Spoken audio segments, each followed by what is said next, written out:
Estamos dentro de el área de instrucción y el tema que nosotros estamos llevando es liderazgo.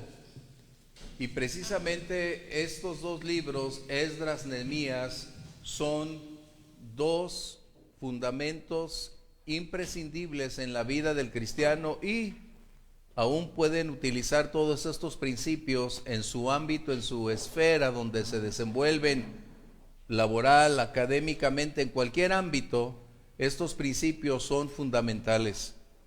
Esto nos lleva entonces a darnos cuenta que Dios nunca envía líderes sin antes adquirir un conocimiento, una preparación. Dios no hace acciones improvisadas. Dios toma tiempo para preparar a sus siervos y eso conlleva una disposición del siervo para aprender, para tomar las continuidades de la preparación en las diversas áreas donde sabemos que van a ser probados. Vendrán tiempos de crisis, vendrán tiempos difíciles, pero también tiempos donde Dios permitirá gozo, alegrías. Y por favor, sus teléfonos pueden estarlos manteniendo en silencio, sus Game Boys también, que no es hora de juegos. Y a quienes están agregándose en las redes sociales, vamos a pedirles que de igual manera tomen todo este tiempo para estar cerca y retirar todos los distractores posibles para mantener su mente, su atención dentro de lo que vamos a estudiar. Recuerden, la semana pasada hice un comentario un poco fuerte, pero es una realidad. Se puede ser un buen estudiante, pero un pésimo líder. Y eso es algo que no podemos permitirnos. Ya llevamos demasiada carga con líderes improvisados, con líderes en un descenso cada vez más caótico, que tristemente esto es un mal testimonio que ha permeado aún a la sociedad, pensando cuando antes, hace muchas décadas, la iglesia era un referente de cómo debería ser un liderazgo y hoy tenemos aspectos muy contradictorios. Así que por favor vamos a abrir capítulo 10 de Nehemías y a ver qué aprendieron ustedes de ahí. Recuerden, ustedes debieron darnos la clase desde hace 3 clases, ustedes deberían ser los protagonistas. Ustedes deberían ser los protagonistas. Porque de otra manera, ¿cómo saldrán al frente? ¿Cómo harán para enseñar a otros? ¿Cómo extraerán las riquezas que están ahí? ¿O cómo ilustrarán a otros si no se han sumergido en esto que tenemos al frente? Si algo necesitan es dedicar demasiado tiempo para estudiar, para estar con el Señor y extraer esas riquezas que están ahí. Si algo les puedo aconsejar es no se pasen el tiempo deambulando en tantas otras cosas cuando el orden de prioridades debe dictarles dónde enfocar su tiempo, su atención y sus acciones. Porque cuando ustedes cambian sus prioridades ya eligieron no estar en el lugar donde Dios desea ubicarlos. Su orden de prioridades define sus intereses, sus acciones, recuérdenlo. Y eso es algo que necesito reiterarles, porque el día que Dios los llame a una posición de liderazgo, ¿qué van a hacer? ¿Seguir viendo la tele, yéndose a caminar, yéndose a gastar? ¿Esa va a ser su vida? No. Si no aprenden disciplina hoy, nunca la van a aprender. Y este es el tiempo preciso. Por eso les digo, ustedes ya deberían estar aportando mucho a estas lecciones, porque eso es lo que se requiere. ¿Vamos bien? O sea, parece como que un regaño, no, es un consejo. Pero si no lo hacen, ya decidieron mañana no estar en el lugar donde Dios espera que deberían estar. ¿Por qué? Porque Dios nunca va a llevar a un ignorante a su servicio. Nunca. Nunca. ¿Vamos bien? Vamos a orar pidiendo a Dios dirección y el Señor nos guíe, porque todos necesitamos de su dirección, de su llenura, de su revelación, de su gracia.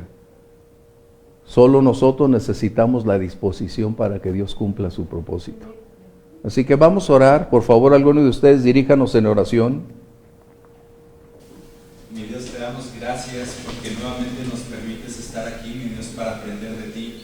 Padre, Gracias. ponemos delante de ti, mi Dios, la enseñanza del día de hoy, mi Sí, Dios. Señor, ayúdanos. Tanto para el cómo se va a entregar el mensaje de parte del pastor, Sí, mi Dios, Señor. tanto para nosotros, mi Dios. Abre nuestro oído, mi Dios, para que podamos tener ese entendimiento, mi Dios, que venga de parte tuya. Ayúdanos, Padre. Padre, cumple tu propósito, mi Dios, de estas clases en cada uno de nosotros. Sí, Señor. Mi Dios. Que seas tú, mi Dios, el que nos lleve y el que nos siga llevando, mi Dios. Amén. En el día a día Sí, de Señor. este mensaje, mi Dios.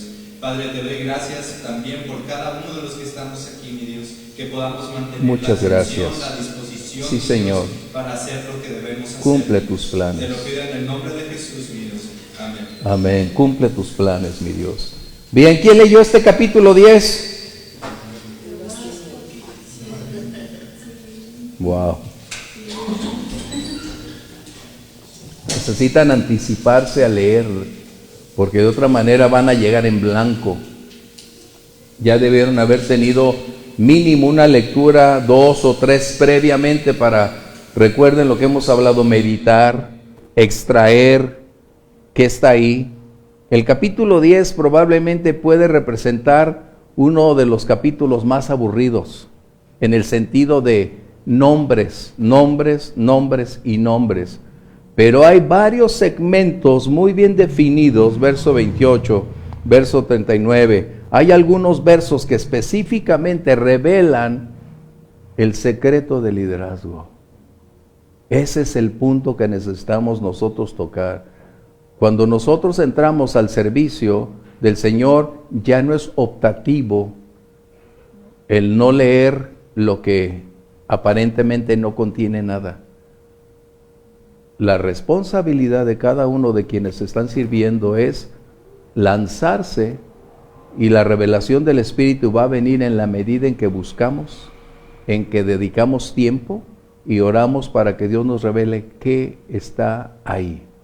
No solo son nombres, es una trascendencia que vamos a ver qué tanto podemos extraer para ir adelante, ¿sí?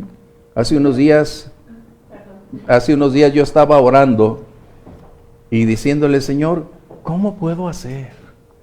¿Cómo puedo hacer para entender aquello que durante años he leído, estudiado y todavía no salgo del nivel donde mantengo esa postura? Y mientras oraba, me vino una imagen muy clara,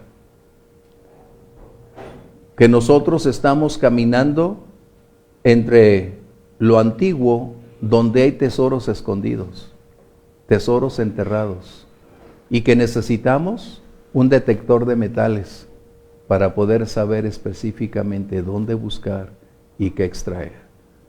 Y los nuevos detectores de metales son capaces de decir si es plata, si es oro. Y eso es lo que venía a mi mente. Dije, gracias Dios, porque es el Espíritu Santo quien hace posible, como ese detector, específicamente revelándonos dónde, cómo y qué hacer. Así que si ustedes tienen toda esta cantidad de nombres, que sí puede ser tedioso estar leyendo Azarías, interminable, pero repentinamente en medio de eso surge un diamante, surge una pepita de oro y dices, wow, este es precisamente, como dice el Señor, el que busca, encuentra. Sí, Ramosita. Es que me parece eso, o sea, wow, que montón de nombres, ¿no? Pero, pues, lo que yo saqué en cuanto a lo que me llamó la atención es que este capítulo pareciera que está hablando de una vez más la renovación del pacto, que muchas veces, pues, fue hecho de lado y luego otra vez y otra vez. Sí. Y nada más para no hablar mucho de lo que más o menos leí, yo digo, hasta ahorita el Señor vuelve, ¿no? ¿Cuántas veces nosotros, Señor, ayúdame, la regué otra vez, Señor, dame, prometí, como dices tú, estar leyendo, estar buscando esa pepita de oro y se nos va a las mujeres pues, por el trabajo, no sé, los que trabajan, los varones que trabajan. Sí. pareciera que estamos renovando otra vez el pacto, Sí. como los israelitas. Sí. Lo quebrantamos y ahí vamos otra vez. Y bueno, pues también habla de los diezmos para generar. Excelente, Ramoncita, hiciste tu tarea. Un poquito nada más. Gloria a Dios, qué excelente. Algo importante que yo veía es el compromiso del liderazgo. Entonces, ¿cómo si los líderes nos comprometemos con Dios, el pueblo se podría decir, aunque es por el Espíritu, yo creo que automáticamente el Señor mueve a que el pueblo se una al liderazgo? Obviamente hay sus excepciones como en todos lados, pero como dice la palabra de Dios, tal el sacerdote, tal. Entonces, si los líderes nos comprometemos, o sea, no hay necesidad de andar forzando. Claro, siempre habrá una minoría que a veces la tienes que estar impulsando, jalando, pero pues aquí, o sea, les dimos el respaldo de todo. Excelente. Y Bien. un poquito, y me gustó mucho, lo trasladaban a la familia. A veces el de la casa, ahora sí que el líder de la casa, Ajá. quisiera medio exigir a los hijos o elegir mucho, o aún a la propia esposa. Pero si no lo ven que lo hace él, ¿cómo es que? Bueno. Pero Entonces sí hay cosas rescatables en este capítulo. aparte de los nombres, sí. ¿Qué es? Dedicarle tiempo. Recuerden, alguien que va a servir no tiene la opción de pasar por alto lo que me gusta y no me gusta. Eso forma parte de su formación. Es decir, ahí es donde vamos a encontrar lo que no está en la superficie. Pero cuando lo encontramos se convierte en un tesoro maravilloso y decir, gracias Dios por permitirme conocer estas verdades que van a ser de ayuda, de beneficio, pero también para enriquecer y bendecir a otros. ¿Sí? Así que el verso 1 dice, los que firmaron fueron Nehemías, el gobernador, hijo de Acalías, Sedequías, y así hasta llegar a que Grimaldo lo firmó. ¿No? Verso 28. Y el resto del pueblo, ¿quiénes? Sacerdotes, levitas, porteros, cantores, los sirvientes del templo y todos los que se habían apartado de los pueblos de las tierras a la ley de Dios, con sus mujeres, hijos e hijas, todo el que tenía comprensión y discernimiento. Este capítulo lo podemos subdividir en dos ámbitos a manera del tema del liderazgo. Uno es del verso 1 al 28 y otro es del verso 29 al 39. Esto es algo muy importante. Recuerden, necesitamos aprender a diferenciar dónde concluye un ámbito trazado por el profeta y dónde inicia otro. En la Biblia hebrea, el verso del capítulo anterior 38 forma parte del primer capítulo, el primer verso del capítulo 10. Es decir, algunos leen verso 38 del capítulo 9 para unirlo con el capítulo 10, pero nosotros, como ya lo tenemos definido, es como debemos hacerlo. Bien, el servicio al Señor, ¿por qué lo hacemos? Porque es una evidencia de reconocer su gracia, su amor, su fidelidad, su soberanía. Es una decisión, ya hemos hablado del llamado, pero el entrar al servicio es una decisión como resultado de reconocer cada una de esas condicionantes que nos muestran la naturaleza, los atributos de nuestro Dios, pero también eso implica que el servir es una entrega total e incondicional. Recuerden, en el liderazgo cristiano, en el liderazgo del servicio al Señor, no se puede decir, Señor, ahí no puedo, ahí no alcanzo a entrar. Cuando entramos a servir al Señor, Él espera una entrega total, sin nada por ocultar, sin nada por negar, es decir, una decisión de ir adelante. Lo que hemos aprendido es que no son mis talentos y habilidades. Simplemente es decir, sí Señor, aquí estoy, aunque no sé cómo hacerlo, pero aquí estoy, y tus pasos de obediencia Dios los corona con revelación, favores, bendiciones. Así que servir al Señor, además de ser el llamado, es la decisión de separarnos para su servicio exclusivamente. Por eso el apóstol Pablo escribió que ninguno que milita se enreda en los negocios de la vida. ¿Por qué? A ver si encuentran ese texto. Para agradar al que lo llamó. Y es que no podemos separar el nuevo del antiguo. Es un todo a través de una diversidad de vistas de los diferentes escritores, pero el mismo escritor es el Espíritu Santo. Por lo tanto, necesitamos darnos cuenta que cada vez que va a haber una acción de servir o un llamado al servicio, necesitamos medirlo, pensarlo y valorar si tenemos la capacidad de permanecer o no. Tristemente conocemos quienes iniciaron la carrera, la empezaron bien, con fuerza, con aliento, con ánimo, con recursos, pero al paso del tiempo vino un descenso en su fe, en su conducta, hasta perder la posición y decir siempre no. ¿Sí? Segunda de Timoteo 2:4. Ninguno que milita se enreda en los negocios de la vida, a fin de agradar a aquel que lo tomó por soldado. Entonces, ¿cuál es la palabra clave ahí? Agradar al que lo tomó por soldado. Ese es el punto focal. Esa es la vida del siervo. Vivir para hacer de la voluntad de Dios la propia. Es vivir para agradar a aquel que nos ha confiado ese privilegio. Qué importante. Y tenemos que aprender a cambiar nuestra perspectiva porque estamos acostumbrados a nuestra comodidad, a nuestras decisiones, a nuestros recursos, a nuestro ámbito de vida, donde queremos ir, donde queremos, cuándo y cómo queremos hacerlo. Cuando entramos al servicio del Señor, mencioné la clase anterior y lo voy a reiterar, ya no tienes derechos. Ya no hay derechos. Pero soy hijo, entonces quédate en la posición de hijo, pero no entres. ¿Qué dijo el pródigo cuando regresó a casa? Y no soy digno. Ahora trátame como a uno de tus siervos. ¿Se dan cuenta? Esa es la gran diferencia. Todos los escritores en el Nuevo Testamento mencionan siervo de, siervo de, siervo de.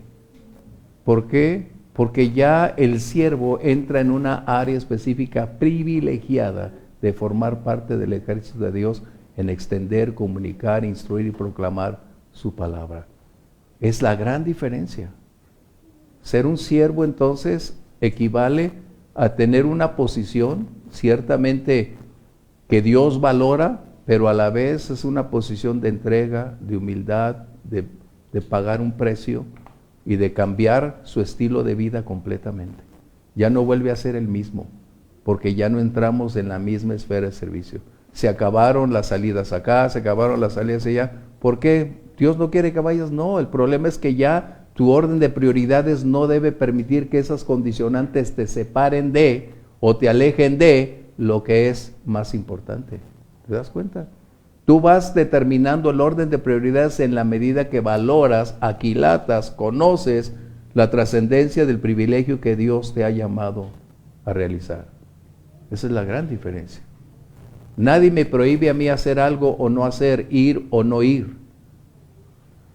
Yo entiendo que mi vida, mis acciones, mi conducta, mis decisiones deben ser para hacer de la voluntad de Dios la propia, para agradar a Dios, como decía el apóstol Pablo. Esa es la gran diferencia. Entonces no te dejan ir a ti a la iglesia porque eres el pastor. ¿Quién te pone límites? Nadie. Eres tú quien determina, al reconocer tu responsabilidad delante de Dios, lo que te ha conferido y las cuentas que tienes que dar de lo que te ha sido encomendado. Ese es un cambio radical de prioridades, de pensamientos, de perspectivas. Ya no es lo mismo. Yo dejé de jugar hace muchísimos años béisbol porque entendí que ya no era la misma condición de cuando estaba como miembro de la iglesia a servir al Señor. Y nadie me tuvo que decir, tienes que dejar, No, ese es algo que si tú no lo haces, no has mostrado la madurez requerida para estar ahí. Qué tremendo. Y eso se los puedo decir con la mayoría de pastores que conocemos. Así es el mismo sentir. No es la prohibición del Señor, es nuestra dedicación a quien servimos. Eso es lo que estamos hablando. Por eso es muy importante forjar y formar una nueva generación de liderazgo que conozca la razón por la cual va a estar ahí. Que no es un lugar de un pedestal, no es un lugar para ser vistos, no es un lugar para tener publicidad, fama, para hacer como se me quiera la gana. No, es un lugar que requiere vivir como ser el ejemplo de aquellos que están a tu lado. Como decía mi esposa, la conducta de un liderazgo se reflejará en la vida de las personas donde él tiene su influencia. Qué tremendo. ¿Ah? Así que vamos a darle continuidad. La confesión que hacía Ramoncita de acerca de el pacto, esta confesión del capítulo anterior se basó precisamente en reconocer la gracia, el amor, el cuidado y la provisión del Señor. Y esto nos dice entonces una de las grandes características. Dios es un Dios de pactos. Y Dios hace pactos ocasionalmente, subraya eso. Dios hace pactos ocasionalmente con ciertas personas, no con todos. Pero rara vez alguien hace un pacto con Dios. Dios ocasionalmente, subrayo, hace pactos con ciertas personas, no con todos. Y raramente una persona, es decir, un creyente que conoce a Dios, que conoce su naturaleza, que conoce las dimensiones de un compromiso, rara vez hace un pacto con Dios. Aunque tenemos una canción, Dios de pactos, y queremos hacerlo muy romántico y hacerlo ver como algo muy sencillo, tiene una enorme trascendencia. Recuérdenlo. Es importante que ustedes conozcan qué representa. Por eso cuando cantamos esa de, eres un Dios de pactos, yo veo mucho, sí Señor, gloria a Dios, amén. Pero ahorita vamos a entrar en parte de lo que ese pacto implica, o qué es un pacto. Y nosotros que anhelamos servir, primero necesitamos entenderlo, y después de comprenderlo, ilustrar e instruir a quienes Dios nos permita enseñarles qué representa un pacto, la trascendencia, su responsabilidad y las consecuencias de esto. Así que vamos adelante. Bien, versos 1 al 28 estábamos viendo que nos da una serie de cantidades de nombres, de personas, posiciones. Pero ¿cuál fue el propósito del pacto? Tiene 3 aspectos principales. El primero de ellos fue dedicarse al Señor. El primer punto del pacto es decidir, dedicarse, separarse para adorar y servir al Señor. Ese fue parte del pacto, que eso es algo que tenemos que entender. Cuando alguien hace un pacto, tiene beneficios y responsabilidades. Así que el primer punto es dedicarse al Señor, este pacto. El siguiente punto era separarse de todo foco contaminante, no mezclarse con las naciones aledañas, evitar costumbres, posturas, pensamientos, actividades, es decir, el pueblo de Israel, como la iglesia, son llamados a ser únicos, no a ser como el mundo, sino a abstenerse del mundo para que el mundo pueda convertirse a el pueblo de Dios. Por eso la amonestación es: conviértanse ellos a ti y no tú a ellos. Porque ese fue el gran fracaso de la nación de Israel, querer ser como las naciones, querer tener lo que las naciones querían tener, hasta un rey. Israel quería ser como los de fuera, cuando ellos debieron ser el modelo para que los de fuera quisieran ser como Israel. Y la iglesia está en ese riesgo. Quiere ser lo que el mundo hace, vivir como el mundo vive dentro de la iglesia, y el mundo no está interesado en la iglesia, porque es prácticamente el mismo ambiente, las mismas conductas, las mismas circunstancias. Esto es importante. Bien, ¿cuál era el otro punto? Mencioné 3. Es vivir acorde o en relación a la palabra del Señor. En otras palabras,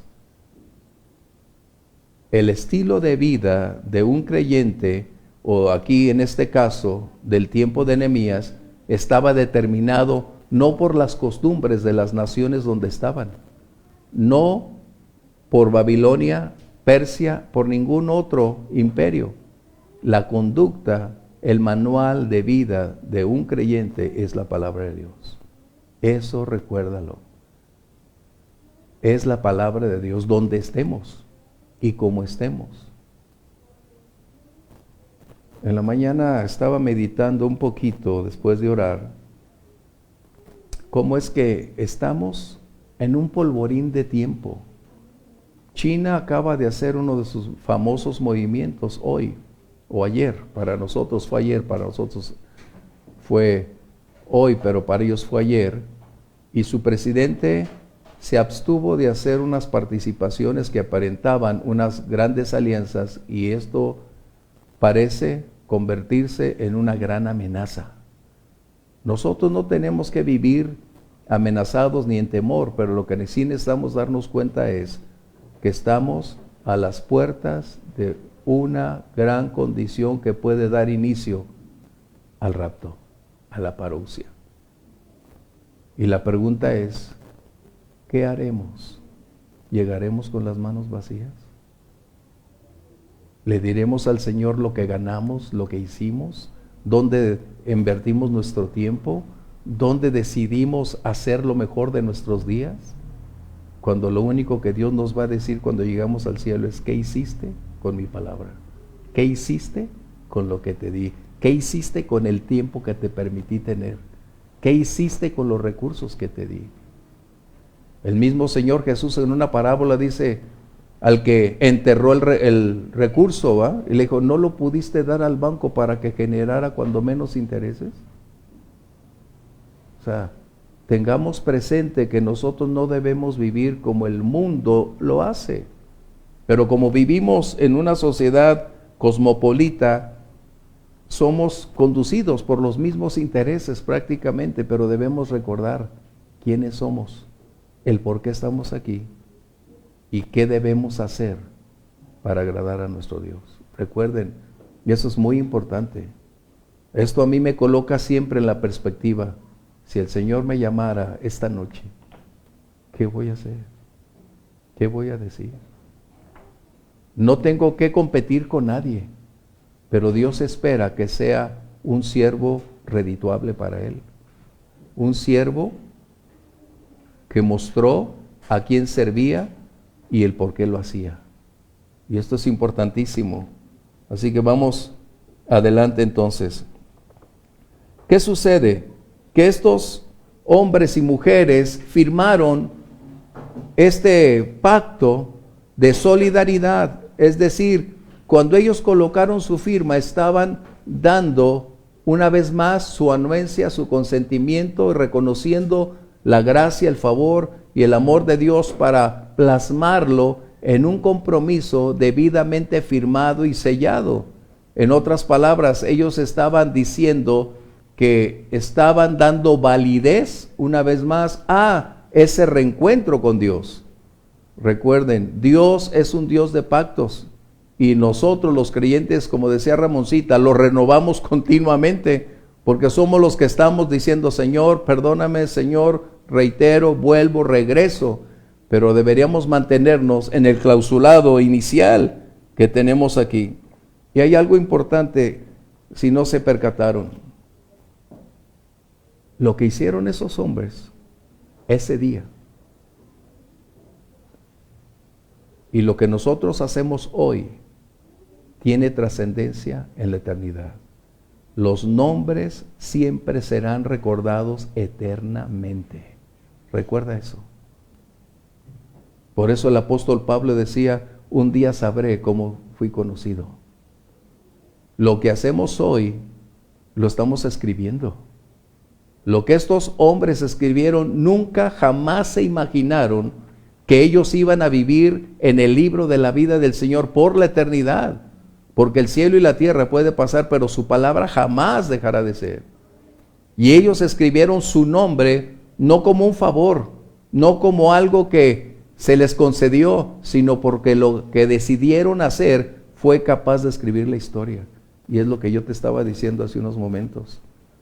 ¿Qué historia estamos escribiendo? ¿Cómo será recordado lo que nosotros hemos hecho? Hemos perdido mucho tiempo. De verdad.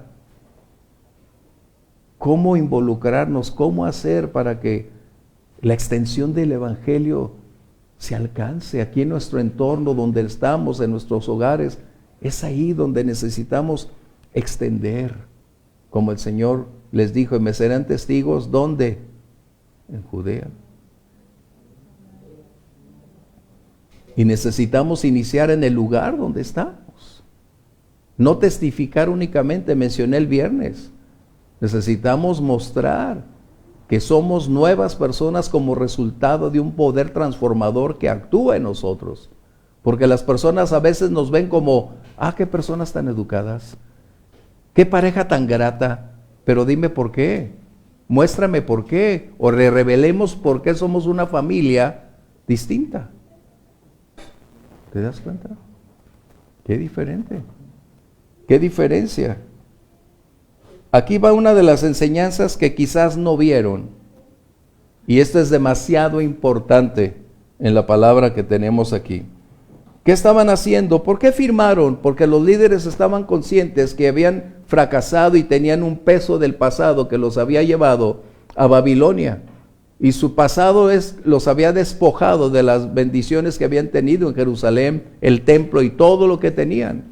Fueron a la esclavitud y ahora Dios les permitía tener esa libertad de regresar. Y este nuevo inicio era precisamente la consolidación voluntaria de decir, sí, Señor. Reconocemos que te fallamos, reconocemos que por tu gracia estamos aquí, reconocemos que las cadenas de la esclavitud fueron rotas y hoy nos brindas un nuevo inicio como persona, como familia, como ciudad, como pueblo. Y esa es la base precisamente que nosotros necesitamos recordar. Y esto es lo que debemos tener. Verso 28 fue el que leí al final. Pero aquí la pregunta es, ¿cómo firmaron estas personas? Aquí es donde entra la lección número 1 de liderazgo. ¿Cómo firmaron? ¿Voluntaria o involuntariamente? Este es uno de los aspectos que vamos a tratar y espero que amplíen su capacidad y no tengo que, ¿será a mí, Señor? Sí, Grimaldo. Aquí claramente dice que los que tenían comprensión y discernimiento, no todos tenían comprensión y discernimiento, y esos fueron los que firmaron. Ok. ¿Qué dice entonces?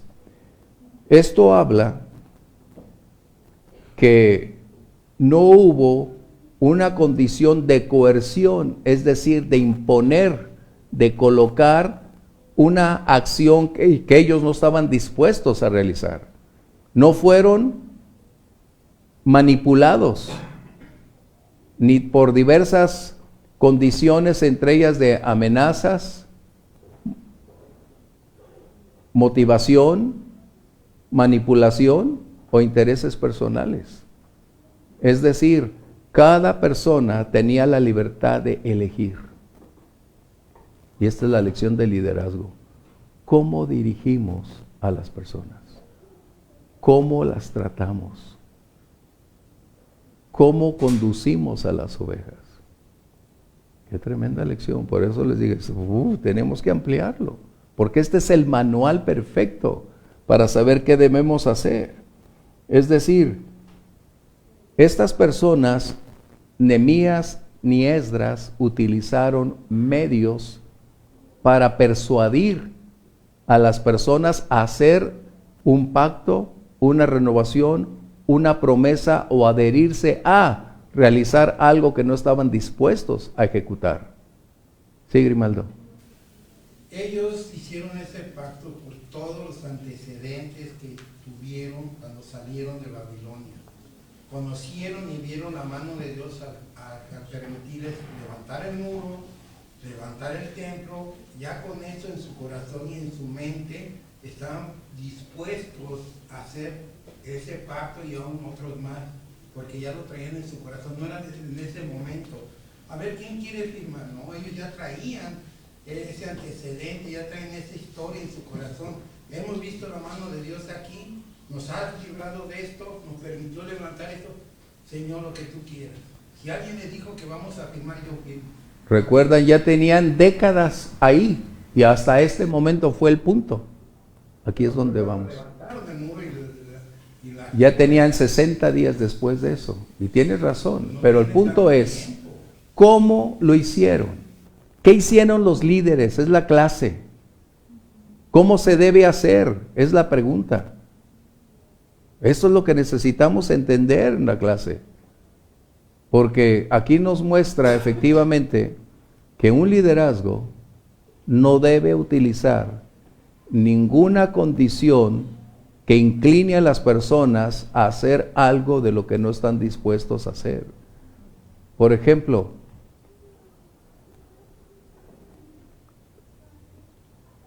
no existe una condición de imposición. Si no haces esto, va a ocurrir lo siguiente.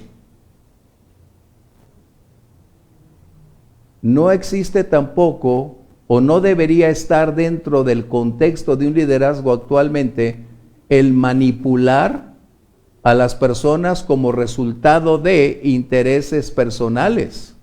Ya los hemos visto en clases anteriores, pero debemos darnos cuenta que un liderazgo tiene la capacidad y la habilidad de influir en las personas que están a su alrededor y pueden hacer uso de esa autoridad y de esa posición para extraer del pueblo y hacer del pueblo como ellos creen que se debe hacer. Y este es el punto. Yo encontré que Nehemías vio, o sea, en los que firmaron o los que llamaron a firmar, Ajá. que estaban comprometidos. ¿Sí? Pero yo tengo una duda en lo actual. O sea, posiblemente yo sienta, bueno, si yo fuera un varón, quiero ser un líder, Ajá. Y sienta como que el llamado y como sí, y si no es cierto, o sea, y mi líder o mi pastor no me encamina de tal manera que voy a fracasar y no es nada más como que ahí, pues si sale, sale. Esa es muy buena interrogante. Entonces aquí sí se acomoda el compromiso que ves en el siervo a llamar, cuenta mucho, ¿no? O sea, el que esté ahí, el que te solicitó, el que esté comprometido, de alguna manera pienso que son como foquitos que el pastor debe de ver. Claro. Pero, y si no, si se equivoca, si tanto de un lado como del otro. Es obvio que el pastor debe tener y buscar la revelación de Dios y el discernimiento. Porque una cosa es invitarle, colocarle espontáneamente y otra cosa es llevarle a el ministerio. Y la responsabilidad del pastor es instruirlo correctamente, como hoy mi responsabilidad es decirles, van a pasar hambres, van a pasar tristezas, van a pasar crisis, va a venir de todo, y eso ustedes van a determinar qué van a hacer. Y finalmente, la iglesia no envía, el pastor no hace el llamado. Esto es algo que necesitamos ir plasmando. Los años de servicio, porque dice no coloques a un recién convertido, a alguien que le falta experiencia. El pastor va observando el desarrollo, el crecimiento, la madurez, el enfoque, compromiso, carácter, palabras, conducta, una serie interminable de condicionantes que te revelan quién es, cómo reacciona bajo presión, cómo vive, cuáles son sus posturas, si es muy liberal, medio progresista. O sea, tiene una gran cantidad que estar observando. Qué tremendo. ¿Sí? La responsabilidad del líder es ayudarles a desarrollar, ¿no?, el carácter, ¿no?, darse cuenta si realmente es su llamado y que ellos vayan descubriendo dónde están parados. Y obviamente tú lo ves en su compromiso, en su crecimiento. Cuando tú das desde un consejo hasta una indicación, cómo lo toman, cómo van caminando, cómo van creciendo en la fe, en el carácter, y ellos mismos se van autoexaminando, dándose cuenta si realmente, Dios les está hablando, pero ellos mismos se dan cuenta si están realmente siendo llamados. Su docilidad, su humildad, esos son factores preponderantes, como está diciendo Elvia. Son cosas que debes ver. No puedes decir, ay, si el Señor te llamó, gloria a Dios, amén, vámonos. No. Desde tiempo antes, tú ya estás observando quién está en la línea, pero es desde tu perspectiva. La confirmación de Dios vendrá, pero todos esos elementos a lo largo de los años, reitero, años, te están dando evidencias, a los años, no a los días o a los meses. ¿Ok? Regresemos porque no nos va a gustar la clase. Bien, ¿qué sucede? ¿Podrá haber el día de hoy coerción en la iglesia? ¿Podrá haber en la iglesia hoy manipulación? En el liderazgo, estamos hablando de liderazgo. Y debo decirte, tristemente la hay, y mucha. Persuadir significa propiciar a las personas a hacer algo de una manera ya sea intelectual o emocional. Es como un chantaje, tratar de que las personas hagan algo de que no están dispuestas a hacer o nunca pensaron hacer. Y esto es uno de los grandes problemas que tenemos. Debemos descubrir como líderes, y ustedes deben empezar a pensar como líderes, qué es la diferencia. La pregunta es, ¿por qué entonces tantas ovejas siguen a esas personas? Porque nunca han tenido ni el discernimiento ni la habilidad para poder pensar a través de la verdad bíblica si realmente están correctos o incorrectos. Necesitamos darnos cuenta que la manipulación es un factor para muchos importantísimo en el afán de alcanzar sus metas, sus logros, hablando de un líder. Porque las ovejas se vuelven su medio para lograr sus propósitos. Y este es el punto. Nehemías y Esdras nos muestran cómo mantener el balance, la estabilidad, a través de la comunión con Dios, de la revelación de la palabra y de su trato. ¿Sí?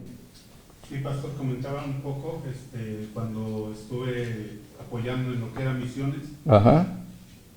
Cada que salíamos a cada lugar, nos tocaba ir a visitar a los hermanos y los animábamos, les decíamos, y algo de lo que surgió ahorita que usted estaba comentando de la palabra que los pastores los manipulan, los traen para acá, y al rato les decíamos, acércate al Señor, les compartíamos el Evangelio, pues.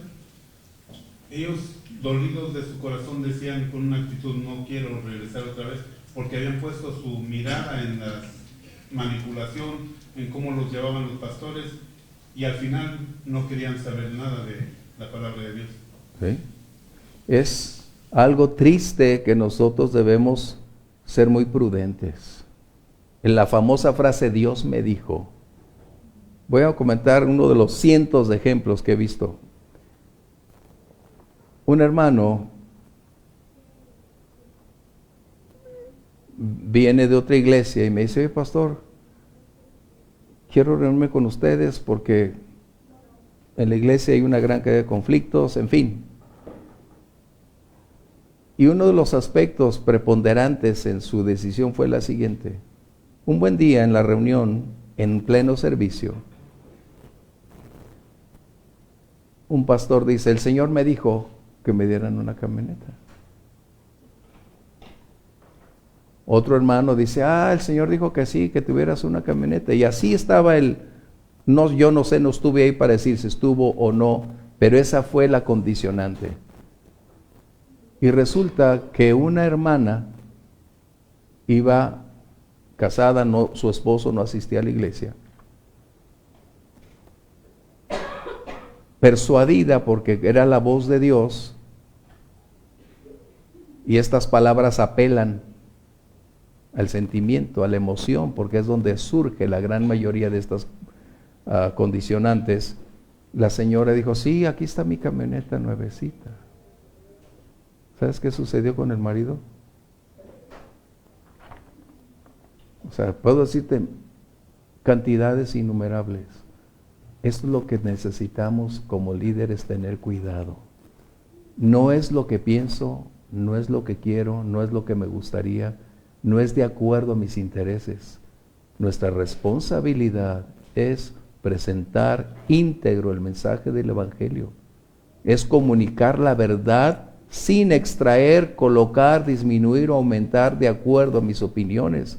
Es proclamar el mensaje tal como Jesús lo enseñó, tal como la misma palabra lo coloca, y de esa manera entonces el resultado será para la gloria de Dios.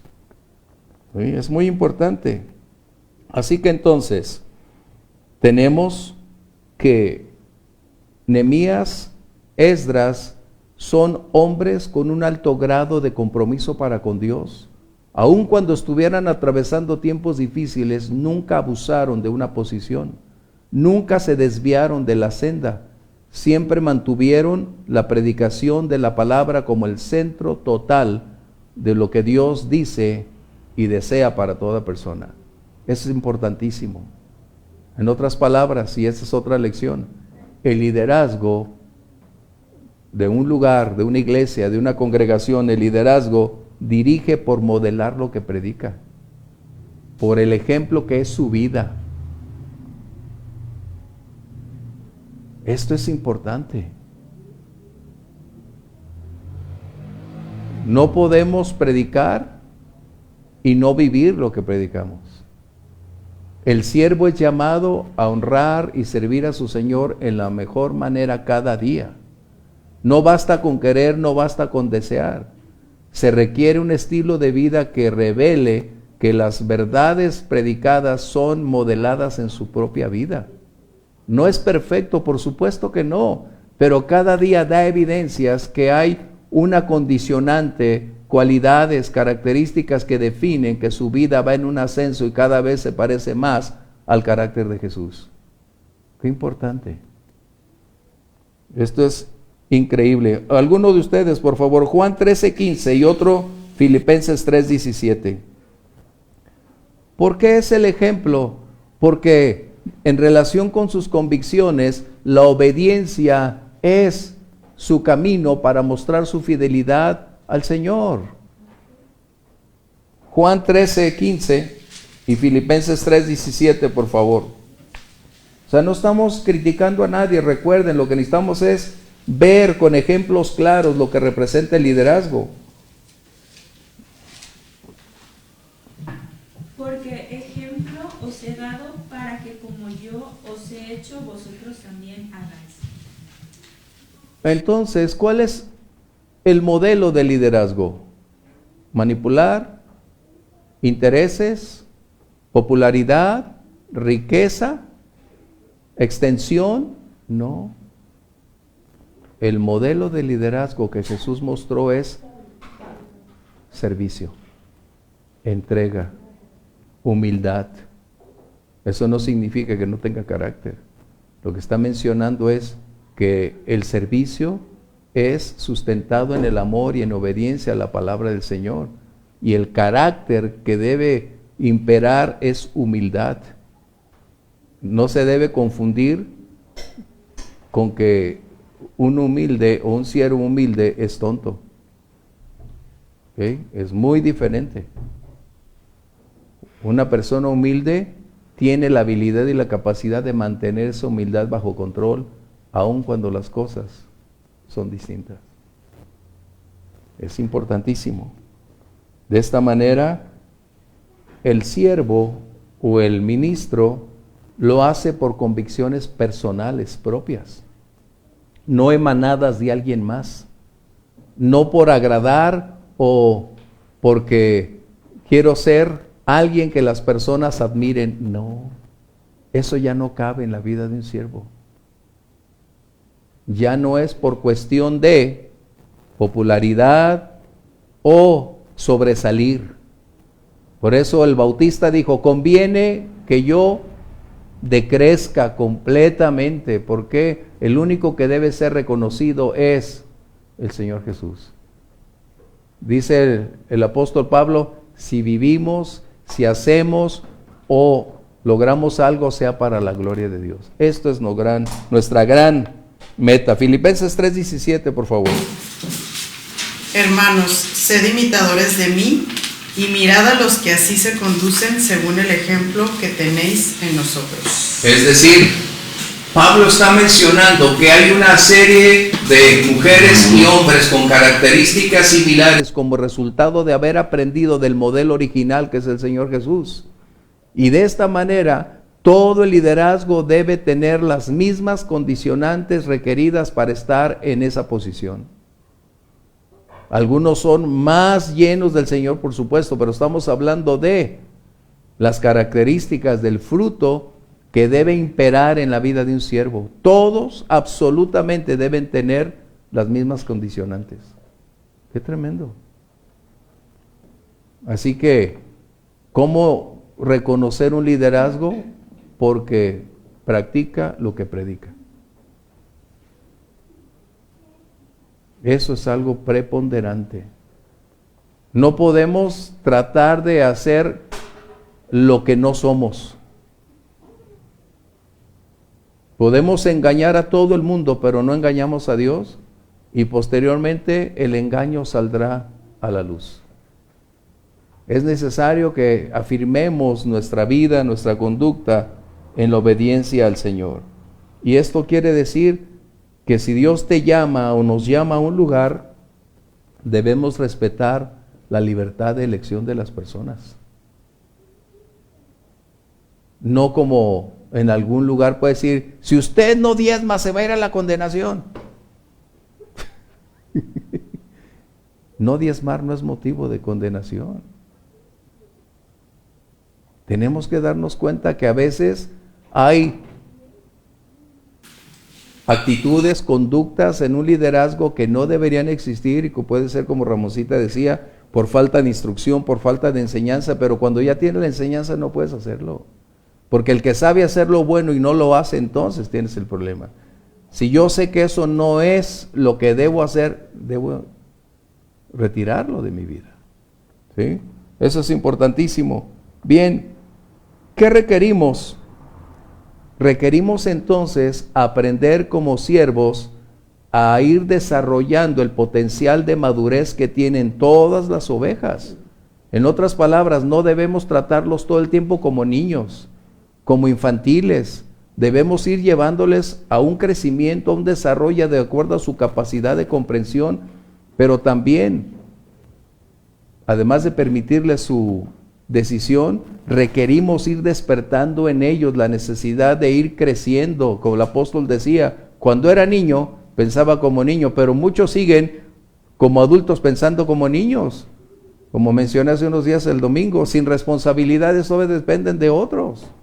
Parecen que viven en casa de papi, cuando en realidad necesitan ya mantener su postura, su carácter muy bien definido. Y es lo que necesita un siervo, carácter. Si algo debe distinguir a un siervo, es carácter. Y no significa que va a estar enojado todo el tiempo, no. El carácter es lo que identifica, pero también conlleva amor, conlleva humildad, conlleva valentía, dureza, exhorta, disciplina, tiene todas las características que se requieren para hacerlo. Pero hoy estamos con una generación tan sensible que ya la disciplina no hay en la iglesia. Cuando la disciplina debe continuar a lo largo de nuestros días. Así que Mateo 10:25 y otro Efesios 4:13, por favor. ¿Qué sucede? ¿Por qué estos textos? Porque de otra manera no tendrían la edad y el discernimiento para poder firmar, como lo hicieron en el verso 28.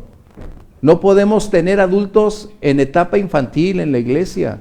No podemos tener niños creyendo que son maduros cuando todavía no desarrollan su potencial.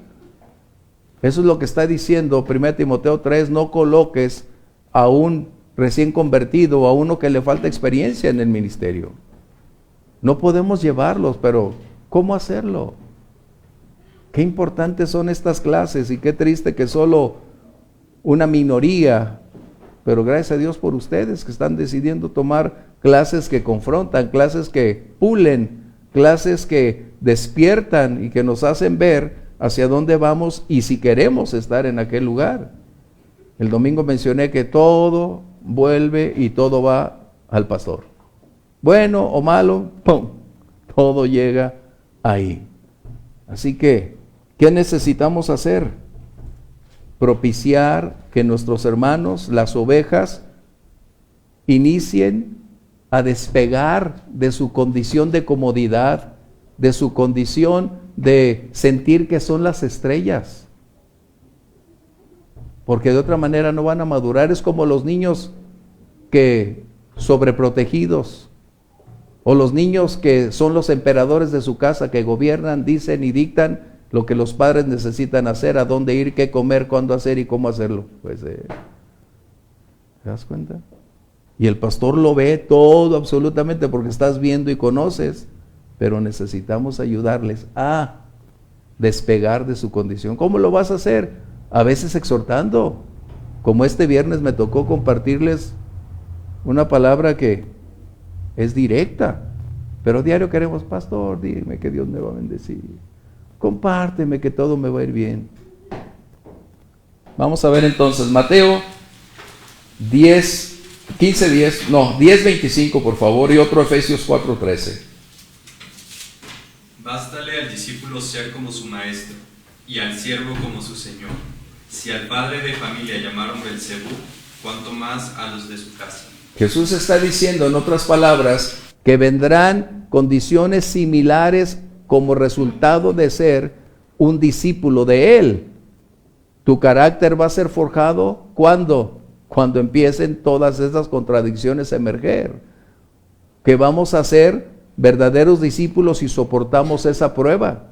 Si vamos revelando que verdaderamente somos dignos de ser llamados siervos de Él. Así que basta, le dice al siervo ser como su Señor. No está hablando en deidad, está hablando de la estatura, de la revelación, de la persona, del carácter que estamos hablando. Efesios 4:13, por favor.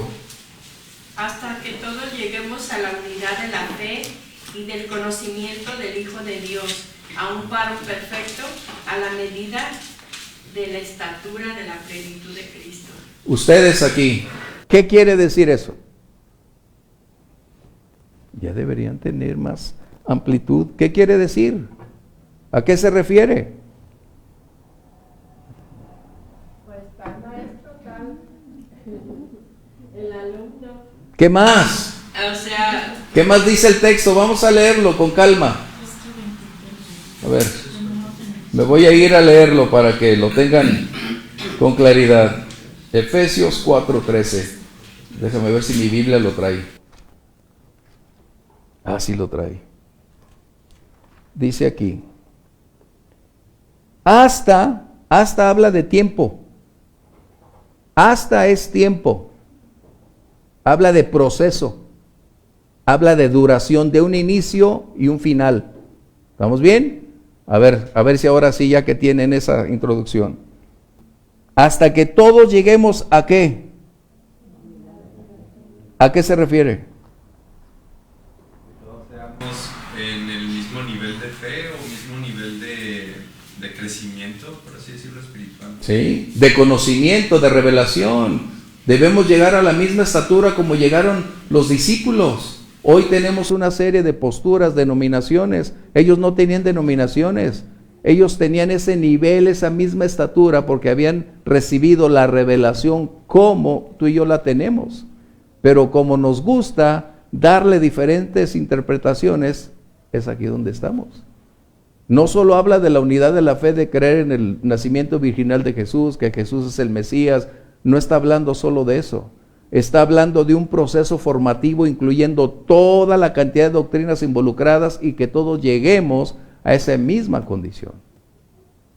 Wow. Pocas palabras nunca vamos a terminar, porque siempre estamos como el pueblo, que pareciera Bueno, que retrocediéramos y luego... Pero dentro de la congregación no debe haber dos lenguajes. En la congregación no debe haber dos posturas distintas.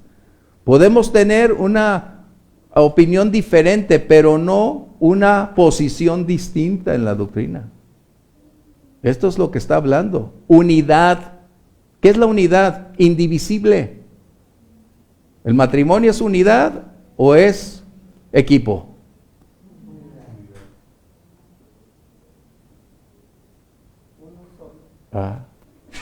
Eso quiere decir que no debe haber ninguna unidad. Ay, no. Voy a mencionar algo bien interesante para la próxima boda que me toque. Digo, no que me case. Una sola vez y para siempre, ¿no? A veces hablamos en la boda, eres como un diamante, como una esmeralda. Déjame decirte, qué error tan grande. ¿Por qué?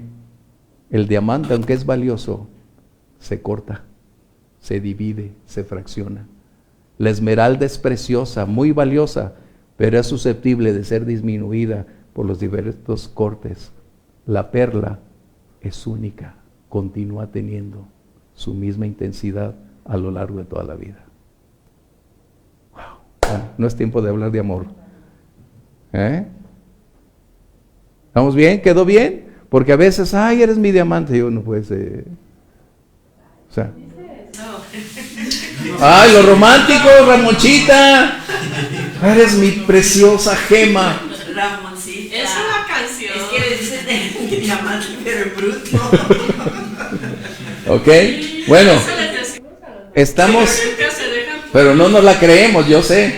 Bueno, esto es lo que estamos hablando, unidad. Recuerden, unidad. La unidad no permite fracciones, no permite divisiones. La unidad es el todo, es indivisible. Vamos adelante. ¿Qué dice aquí? A fin de ¿qué? Que lleguemos a la unidad de la fe y del conocimiento del Hijo de Dios. Esto implica que nuestro proceso de incremento en la capacidad de comprensión debe ir ascendiendo. No debe haber un estancamiento como la gran mayoría en la iglesia.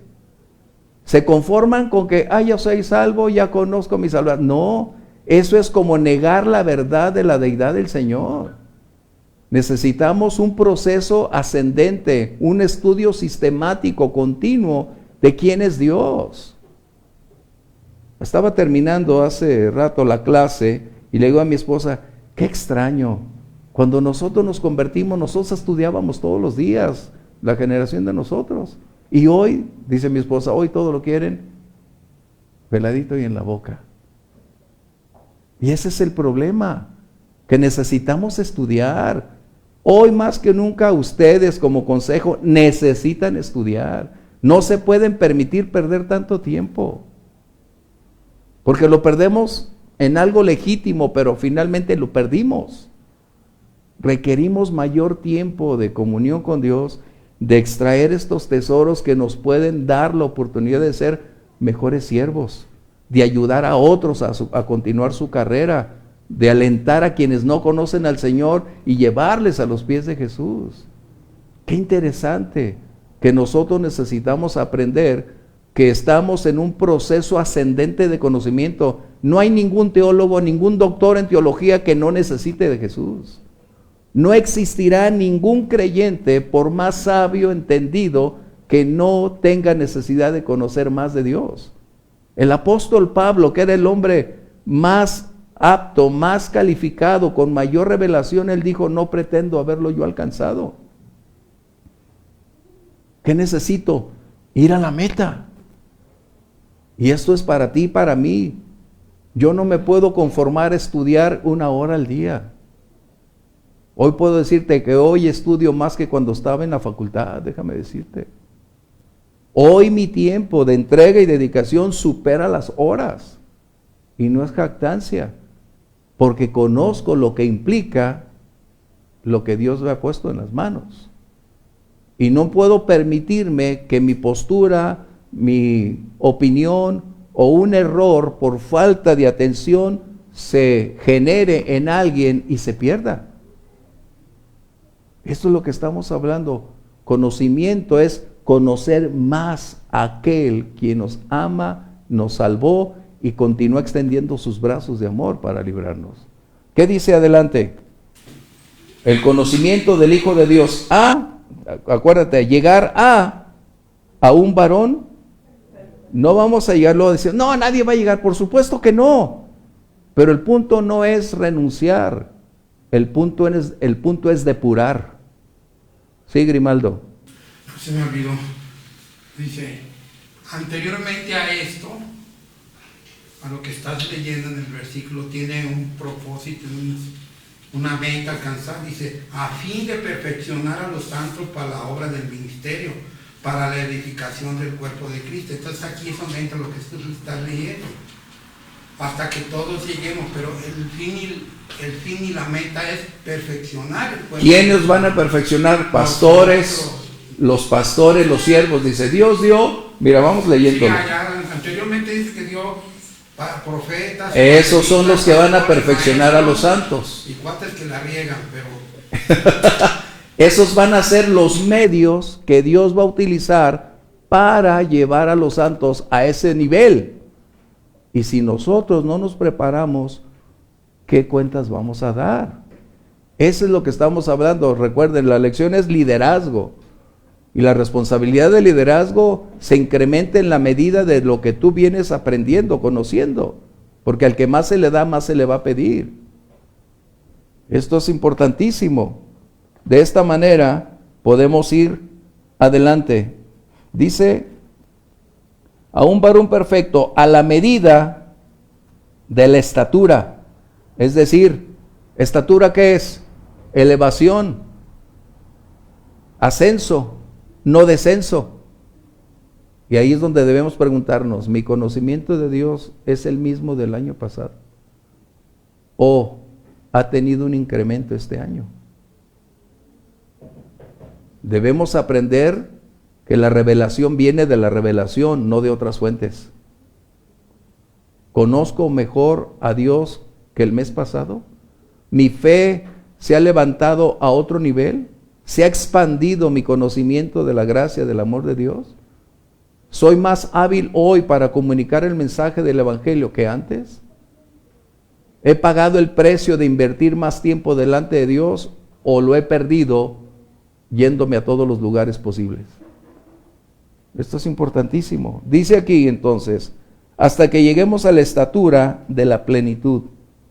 Es decir, que todo creyente está llamado a un nivel específico. Y ahí es donde necesitamos colocar nuestra mirada. ¿Sí? Qué importante, ya se me fue el tiempo. Pero, ¿qué sucede? Que la vida de un siervo no solamente es conocer a su Señor, sino tiene una necesidad de irse preparando. Lo que acabamos de leer en el verso 13 habla de una determinación de preparación, de ir incrementando nuestro conocimiento de la gracia, del amor, de la voluntad de Dios. Esto es lo que necesitamos hacer. ¿Cómo puedes llevar a alguien a un servicio o a un liderazgo si solo conoce el ABC del cristianismo? ¿Cómo puedes involucrarlo en algo más cuando no tiene raíces? No tiene fundamentos sólidos. Siempre va a decir, es que yo creo, es que yo pienso. Eso no es válido. En un siervo no es yo pienso. En la vida de un siervo es así dice el Señor. Qué tremendo. Y cuando dices, así dice el Señor, es porque ya has cotejado Antiguo y Nuevo Testamento y ambos son uno solo. Porque el escritor de ambos es el Espíritu Santo. Así que de esta manera requerimos una mayor dedicación en prepararnos. Y los felicito porque están aquí. Pero, ¿qué de que los que quieren servir y no están aquí? A ver, juzguen ustedes, porque sí, aquí es juzgar. ¿Será digno alguien de no estudiar y querer servir? ¿O estar en el servicio? En lo absoluto. No podría enseñar nada. Efectivamente. Efectivamente, puede tener una buena oratoria, una buena exposición, puede tener un buen conocimiento, pero al final, ¿qué va a aportar si su vida solo es un espejismo? Qué interesante. Estas clases, por eso les digo, ¿qué tanto este capítulo 10 tendría que enseñarnos? Y pareciera que solo nombres, pero no. Vamos a concluir porque ya casi concluimos la clase, el tiempo. Pero sí debemos mantener muy firmemente, nunca alentar a nadie a entrar al servicio si no está llamado. Nunca alentar a nadie si no tiene rasgos característicos que estamos aprendiendo, van definiendo quién, cómo puede estar en algún lugar de responsabilidad. Mira, las mismas empresas nos revelan cuando solicitan un CEO, ¿qué requieren? O de un director, de un gerente, ¿qué requieren? Pregunto. Experiencia, conocimiento. Experiencia probada, evidencias tangibles, verídicas, que puedan verificarse de ser la persona que dice ser. Si eso es en el mundo, ¿cuánto más? Ay, pero el Señor es tan bueno. No, el Señor es bueno y ya nos dejó el manual. No podemos eludir el manual. No es lo que yo escribí. Dios lo escribió y plasmó su voluntad para que sepamos el perfil de lo que Él demanda. Negar y llevar a alguien sin reunir ese perfil es decirle, Dios, te equivocaste. Hay personas más capaces de lo que tú has dicho. ¿Te das cuenta? Wow. Porque no le decimos con palabras, pero con las acciones estamos diciendo, Señor, no tienes nada que ver aquí. Un liderazgo no se forja de la noche a la mañana. Un liderazgo es un proceso donde se paga un alto precio, pero es un precio donde Dios está ahí, propiciando que algunas circunstancias incidan con fuerza, con intensidad, porque el propósito de Dios es depurar a sus siervos para estar atentos a un servicio íntegro de obediencia y fidelidad. Qué interesante. Así que concluimos aquí. Se nos fue la clase rapidísimo. Sin el conocimiento nos va a pasar lo mismo que les había pasado. Ellos habían olvidado el día del reposo, habían olvidado dejar descansar la tierra, o sea, no estaban cumpliendo con nada de lo que...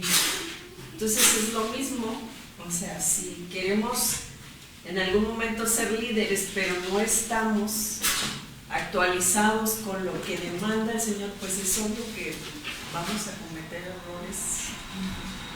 Y de por sí así los cometemos. Así Cuanto es. más si no tenemos el conocimiento que está escrito ya y anticipado por siempre.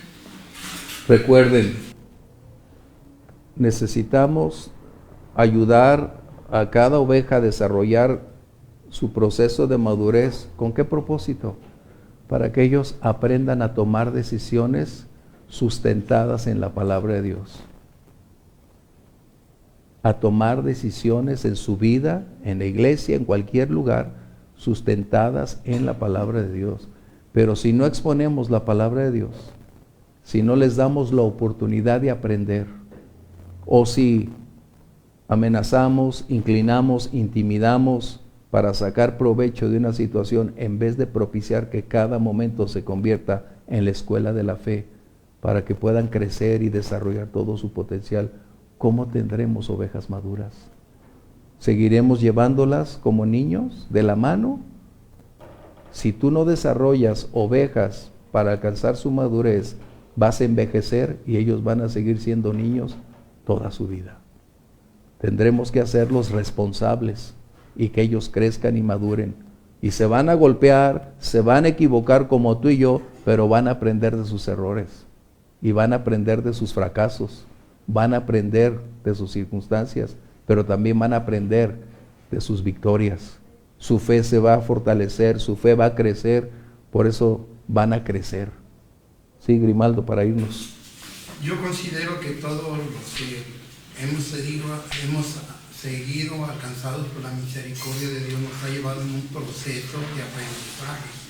Desde el primer día, yo con el tiempo que tengo, el Señor me ha permitido pasar por ciertas situaciones difíciles, ciertas situaciones que no entiendo el por qué. Esa es la base de mi madurez, que el Señor me ha sacado hasta este día de todo eso. Y eso me sirve para alentar a otros que tienen problemas. Yo no puedo alentar a otros que tienen problemas si yo no he pasado en algo similar con ellos. Eso se llama madurez. ¿Por qué eres maduro?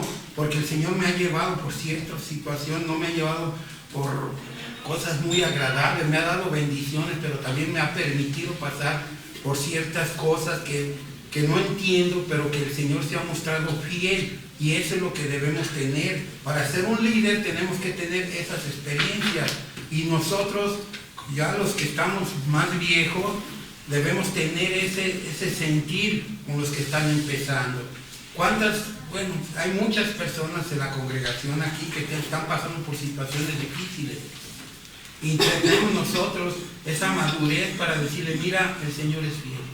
No sé cómo le va a hacer, cuál es la voluntad de Dios, pero Dios es fiel. Ahí se muestra la madurez. La palabra de Dios dice, nada te podrá arrebatar de mi mano, y todo lo que te pasa tiene un propósito. Señor, pero no veo la puerta. El Señor es fiel. Eso yo considero que es lo que debemos... Hay que ayudar, como dice Grimaldo, a madurar. Pero somos tan sobreprotectores. Pero eso es otro tipo de... O sea, una cosa es la enseñanza, ¿cómo te diré? La catedrática, pues, del libro, y otra cosa es la experiencia, y adjuntas pues hacen el enriquecimiento. Es un binomio, así es, que es imprescindible, conocimiento y experiencia, y madurez bueno, conduce. Qué bueno que haya líderes que, aunque jóvenes, tengan experiencia, que puedan compartir con otros y alentarlos, levantarlos y ser los que levanten las manos de otros. Sí, necesitamos ayudar a las personas. Pero se ocupan las dos cosas, pues. Así es. Conocimiento sin práctica solo es una ilusión, pero madurez es una revelación de la vida diaria. ¿Qué cuando te critican? ¿Qué cuando tienes las miradas, la crítica sobre ti y los demás? O sea, ¿cómo respondemos? Todo ese tipo de condiciones es lo que va a propiciar ser maduro. Madurar cuesta lágrimas. Tengo un testimonio así rapidito. Yo creo que a Manuel y a mí nos pasó algo muy triste con la enseñanza que de alguna manera el hermano David nos dio en cuanto a que todo lo que pides siempre será hecho. Y aquí dice, sí, pero la soberanía de Dios, pero ¿y qué es la voluntad de Dios? Así entonces es. Ahí entran las dos cosas, porque si nada más entra con los sentimientos, pues nos pasó lo que nos pasó. Creímos que Nolito aún, si estuviera muerto, se podía levantar. ¿Por qué? Porque es que aquí dice, sí, aquí dice, pero hay otros textos que son los que tienes que enseñar para que todo en conjunto la palabra del Señor sea viva y eficaz. Por eso dice, hasta que lleguemos al conocimiento. Ese es el punto. El ministerio no son emociones, no se sustenta en lo subjetivo. No es qué bonito habla, qué bonito canta, qué bonito toca, qué bonito comparte, no. Ese es lo que el humano considera. Pero la vida espiritual está a otro nivel. Y la obra de Dios se hace a la manera de Dios. Él nos ayude a seguir adelante y nos permita ser mejores siervos cada día. Nos permite ir preparándonos para alcanzar lo que Él espera de nosotros. Por favor, diríjanos alguno en oración. Padre Celestial, Señor Dios Todopoderoso, te alabamos, mi Dios, porque tú eres un Padre. Dios bueno, Señor grande, sustentador, Señor, de